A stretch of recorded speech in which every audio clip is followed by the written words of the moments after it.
Hi everyone, कशा मित्रांनो तुम्ही बघा. आता Parulkar math and commerce coaching क्लासमध्ये आपल्या संपूर्ण विद्यार्थ्यांचं हार्दिक स्वागत आहे. तर बघा विद्यार्थी मित्रांनो, आपण बघत आहे 11th क्लास पुस्तकपालन आणि लेखाकर्म कीर्द नोंदणी. काय बघत आपण? कीर्द नोंदणी किंवा पंजी प्रविष्टा, त्याला पंजी प्रविष्टा असं सुद्धा म्हणतात. हे गोष्ट तुम्ही नेहमी लक्षात ठेवायची. तर 11th क्लासला मराठीमध्ये श्री अशोक यांच्या व्यवहाराच्या पंजी पुस्तकात पंजी प्रविष्टात असा पंजी पुस्तकात असतात किंवा पंजी प्रविष्टा दर्शवा, काही पण येऊ शकते बेटा. नेक्स्ट एक्झाम्पल आपण पंजी पुस्तकात असं बघू. आता पंजी प्रविष्टा हेडिंग काही पण येऊ शकते तुम्हाला, तर एक गोष्ट लक्षात ठेवायची. आता बघा 1 जानेवारी 2017, 1 जानेवारी 2017 म्हणजे 1/4/2017 भांडवल आणले. त्या व्यक्तीने काय आणलेलं आहे? भांडवल. तर तुमच्याकडे भांडवल येत आहे, परंतु भांडवल म्हणजे तुम्ही रोख देता आणि भांडवल म्हणजे वस्तू येणार आहे. मग रोख तर सर जाणार आहे, भांडवल येतात, वस्तू येणार आहे. परंतु भविष्यामध्ये रोख येते आणि वस्तू तुमच्याकडून जातात. तर नेमकी तर लक्षात ठेवायची, पहिली भांडवलची जी पंजी प्रविष्टी असते तर रोख लेखा नवीन भांडवलचा लेखा जमा करायचा. तर बघा विद्यार्थी मित्रांनो, पहिले आपण हेडिंग टाकूया. सगळ्यात पहिले हेडिंग श्री अशोक यांच्या पंजी पुस्तकात पंजी प्रविष्ठा. ओके, हा. तर बघा आता विद्यार्थी मित्रांनो, इथं दिलेला आपल्याला तिथी, विवरण, हा प्र आणि प्रू, राशी आणि हे राशी. तर बघा विद्यार्थी मित्रांनो, 1/4/2017 1/4/2017 यावेळेस जे दिलेलं असेल तर भांडवल आणले म्हणजे तुम्ही काय आणलेले? रोख आणलेली आहे. काय आणलेली आहे बेटा? रोख. तर इथं दाखवायचं रोख, खाते, लेखा लिहा किंवा खाते लिहा, खाते, नावे आणि भांडवल खाते जमा, भांडवल खाते जमा, भांडवल आणल्याबद्दल, भांडवल आणल्याबद्दल. ओके, हा. तर ही गोष्ट लक्षात ठेवायची. किती आणली बेटा भांडवल? 2 लाख. किती आणलेली आहे? 2 लाख. पिंट्या लक्ष दे रे बाबा, 2 लाख भांडवल आणलेली आहे की नाही? हा. आता यामध्ये तुम्हाला त्या रोख दिसते म्हणजे तुमच्याकडे भांडवलामध्ये रोख येणार. काय येणार आहे? रोख. म्हणून भांडवल लेखा काय करायचा? जमा करायचा. रोख भविष्यामध्ये आपल्याकडे येत असते म्हणून रोख लेखा नावे, भांडवल लेखा जमा. बँकेमध्ये जमा केले. अबे बँकेत जमा केले तर तुमच्या जवळची जी कॅश आहे ती कॅश तुम्ही बँकेत जमा करसान. कुठे जमा करसान? बँकमध्ये. तुमच्या जवळ तिथून काही वस्तू येणार आहे का? नाही. बँक ही पर्सनल राहते. बँक काय राहते? पर्सनल राहते. बरोबर, बँक ही काय राहते? पर्सनल राहते. म्हणून नेहमी लक्षात ठेवायचं 5/4/2017 रोख जमा केली. रोख गोजावटा म्हणजे जाणारी आहे. जाणारी रोख काय करतात? जमा करतात. अरे जे जात असेल ते जमा करा, जे येत असेल ते नावे दाखवा, जे येत असेल ते नावे. मग बँकेतून तुम्हाला येत आहे का? नाही. बँक खाते नावे, बँक खाते नावे आणि रोख खाते जमा, रोख खाते जमा.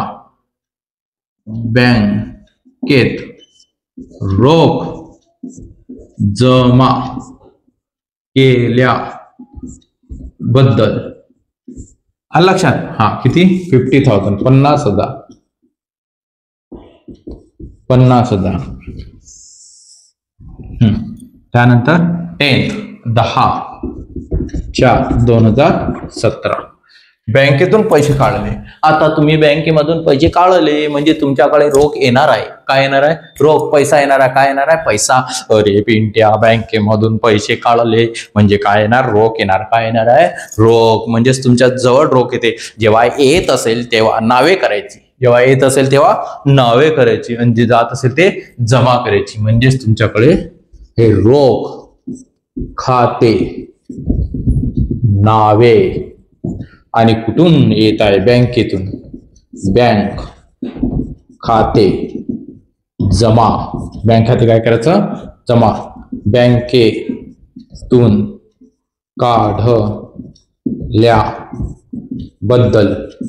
याच्या उलट म्हणजे ही जी पहिली दिलेली आहे ही ती जमाची होती. ती कशाची होती? जमाची होती. आता तुम्ही ती काढली. काय केलेली आहे बेटा? काढलेली आहे.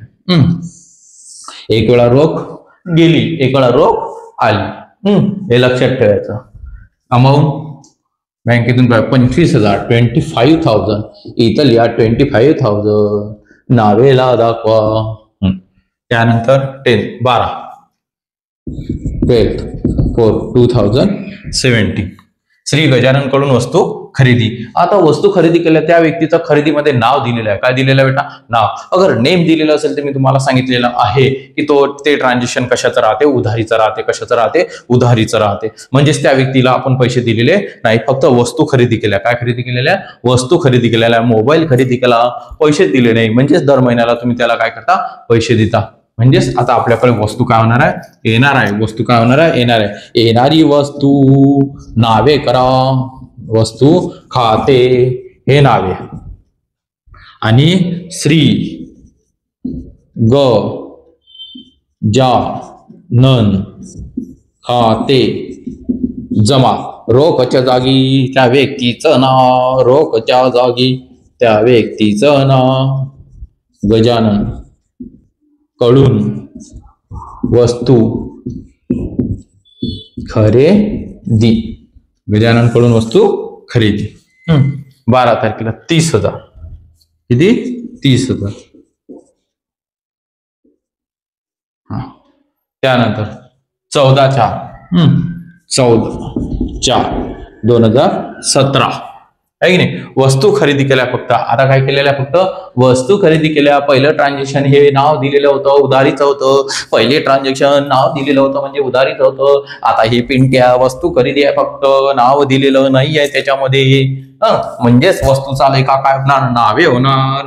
हा वस्तूचा लेखा. वस्तू खाते नावे. वस्तूचे खाते काय करायचं? नावे. आणि रोख खाते जमा. वस्तू खरेदी केल्या बद्दल. हा वस्तू खरेदी केल्या बद्दल. किती आहे? 30,000. 30,000.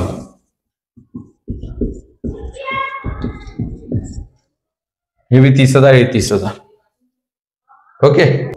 बघा विद्यार्थी मित्रांनो, आता आपण बघत आहे की 17/4/2017 आहे की नाही? तर व्याज मिळाले. काय मिळालेलं आपल्याला? व्याज मिळाले. काय मिळाले? व्याज.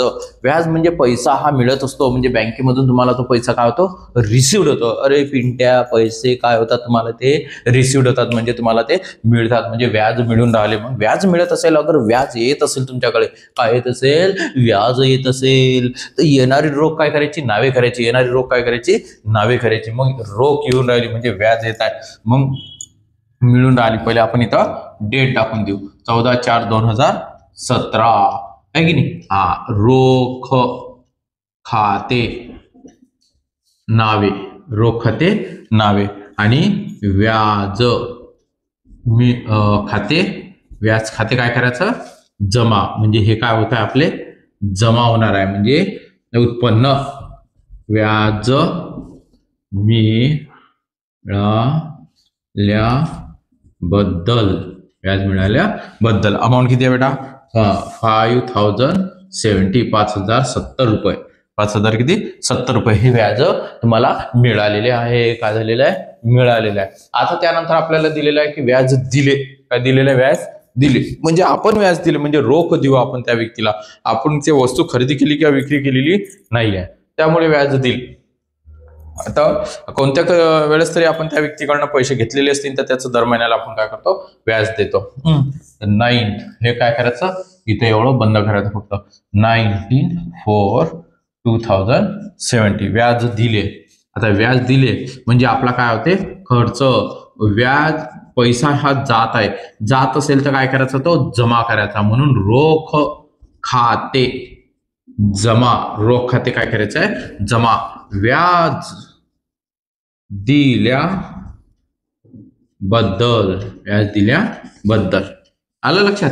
हा, याला केला आपण इथं क्लोज. 780 780 रुपये. झालं. त्यानंतर वस्तूची विक्री, त्यानंतर काय दिलेलं आपल्याला वस्तूची विक्री 22/4/2017. वस्तूची आता विक्री केली. अगर तुम्ही तुमचा मोबाईल विकला असेल किंवा काही विकलेलं असेल किंवा शर्ट विकलेलं असेल, तुमच्या शॉपमध्ये ज्या वस्तू असतील त्या विकलेल्या असतील तर तुम्हाला काय मिळणार आहे? रोख पैसा मिळणार आहे. काय मिळणार आहे? रोख पैसा मिळणार आहे. म्हणजे येणारी रोख काय करायची? नावे करायची. येणारी रोख काय करायची? नावे करायची. अरे सांगत जा रे पिंट्यानो, कमेंट्स मध्ये पटकन सांगत जा. येणारी रोख काय करायची? नावे. रोख लेखा किंवा रोख खाते नावे. रोख खाते काय करायचं? नावे. आणि वस्तूचा लेखा काय करायचा? जमा. जे जात असेल ते तुम्ही काय करा? जमा करा. जे येत असेल ते काय करा? नावे करा. व व्यक्तीचं नाव दिलेलं असेल तर ते पर्सनल असते. हे गोष्ट लक्षात ठेवायची. वस्तू ची विक्री केल्याबद्दल, वस्तूची विक्री केल्याबद्दल पण घ्या. वस्तूची विक्री केली 4003 रुपये. 4003 रुपये. त्यानंतर वेतन दिले. आता वेतन म्हणजे पगार. वेतन म्हणजे पगार दिलेला आहे. तुम्ही काय दिलेला आहे? पगार. तर तुमच्या जवळचा पगार असतो, पैसा असतो, तो द्यावा लागतो. तो व्यक्ती आपल्या इथं काय करत असतो? 1 महिनाभर काम करतो, 30 दिवस, आणि त्यानंतर त्याला त्याच्या मोबदल्यात आपल्याला काय द्यावा लागत असतो? पगार द्यावा लागत असतो. आलं लक्षात? आणि व्हिडिओ आवडल्यास लाईक करा, शेअर करा आणि सबस्क्राईब करा. आणि बेलचं बटन दिलेलं आहे सुद्धा, ते सुद्धा दाबा. नक्की शेअर करा, म्हणजे तुमच्या मित्रांना सुद्धा पोहोचेल आणि तुम्हाला सुद्धा माहिती होणार. एकदम सोप्या पद्धतीमध्ये मी तुम्हाला सांगत आहे बेटा. वेतन दिले. वेतन दिले म्हणजे आपल्याला काय होत आहे? वेतन दिले म्हणजे आपल्याजवळची रोख काय होतात? जात आहे. म्हणजे वेतन हे खर्च आहे आपला. काय आहे तो? खर्च. तर वेतन खाते नावे. वेतन खाते काय करायचं? नावे. आणि रोख खाते जमा. रोख खाते काय करायचं? जमा. वेतन दिल्याबद्दल. वेतन दिल्याबद्दल. ओके. हा 2000. किती दिलं तुम्ही? 2000. याला हे एवढं काय करायचं? बंद. त्यानंतर आता लास्ट शेवटची एंट्री आलेली आपली 30/4/2017. स्किप करू नका बेटा. तुम्हाला प्रत्येक हे समजून घेणं महत्वाचं राहते. त्याच्यामुळे सांगतो की स्किप नका करू. प्रत्येक ट्रान्झॅक्शन समजून घेत जा. आता तुमचं मराठी मीडियम आहे, मराठी मीडियमचे काही क्लासेस वगैरे कमी असतील किंवा मग काही कोणाचे म्हणजे जास्त दूरपर्यंत असतील तर तुम्हाला हे तुमच्या मोबाईलवरती जे एवढं काही मिळत आहे युट्यूबवरती एकदम छान आणि चांगल्या पद्धतीने मी तुम्हाला फ्री ऑफ कॉस्ट शिकवत आहे. बघून घ्या. आपल्या योगेशला वेतन दिले. योगेशला वेतन काय केलं? दिलं. योगेशला वेतन दिलं. मग आता आपण योगेशला वेतन दिलेलं असेल तर वेतन मी तुम्हाला सांगितलं नाव दिलेलं असेल तर उधारीचं ट्रान्झॅक्शन असते, परंतु हे ट्रान्झॅक्शन उधारीचं होणार नाही, कारण की हे खर्चाचं पद आहे. वेतन म्हणजे पगार कोणालाच उधारीत दिल्या जात नाही. ही गोष्ट लक्षात ठेवायची. म्हणून तुम्हाला वेतन खाते नावे दाखवायचं. वेतन खाते काय दाखवायचं? नावे. आणि रोख खाते म्हणजे तुमच्याजवळून जात आहे म्हणून ते काय करायची? जमा. ती काय करायची? जमा. योगेशला वेतन दिल्याबद्दल. समजलं? आलं लक्षात? आणि हे शेवटी खाली काय करायचं बेटा? असं बंद करायचं. काय करायचं? ते बंद करायचं. 5000. हे 5000. ओके. आलं लक्षात? स्क्रीनशॉट काढायचा असेल काढून घ्या. काढला बेटा स्क्रीनशॉट? आलं लक्षात? तर तुम्हाला मी सांगितलेलं व्हिडिओ आवडल्यास लाईक करा, शेअर करा आणि सबस्क्राईब करा. गणित स्किप करत नका जातो. गणित पूर्ण लिहत जा म्हणजे तुम्हाला एकदम चांगल्या आणि पद्धतीने समजेल. जय हिंद, जय महाराष्ट्र.